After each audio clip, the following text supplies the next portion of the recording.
Axis pharmaceuticals reactor పేలడం వల్ల 40 మంది కార్మికులు తీవ్రంగా గాయాలు చెందారు. మెరుగైన చికిత్స కోసం వెంటనే ఎన్టీఆర్ హాస్పిటల్, ప్రభుత్వ హాస్పిటల్కి, అలాగే చుట్టుపక్కల హాస్పిటల్కి తరలించగా మెరుగైన వైద్యం అందకపోవడం వల్ల 20 మంది పైగా మృతి చెందారని చెప్పి ఒక సమాచారం అందింది.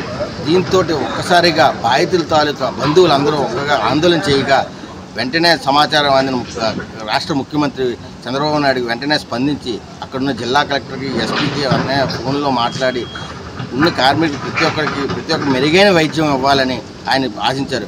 ప్రతి ఒక్కరికి మెరుగైన వైద్యం ఇస్తూ బాధితుల తాలూకులు పూర్తి పరామర్శించి వాళ్ళకి భరోసా ఇవ్వమని చెప్పి మరో పక్కన సూచనలు కూడా ప్రకటించారు.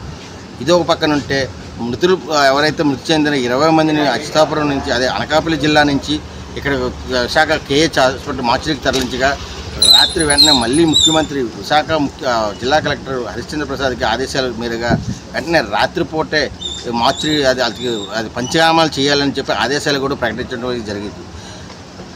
దీనికంటూ మరి ఏ విధమైన బాధితులకి ఉన్న మెరుగైన వైద్యం ఇస్తూ ఇంకో పక్క భరోసా ఇస్తున్న నారా చంద్రబాబు నాయుడు బాధితుల కుటుంబాలకు పరామర్శించడానికి వస్తున్నారు.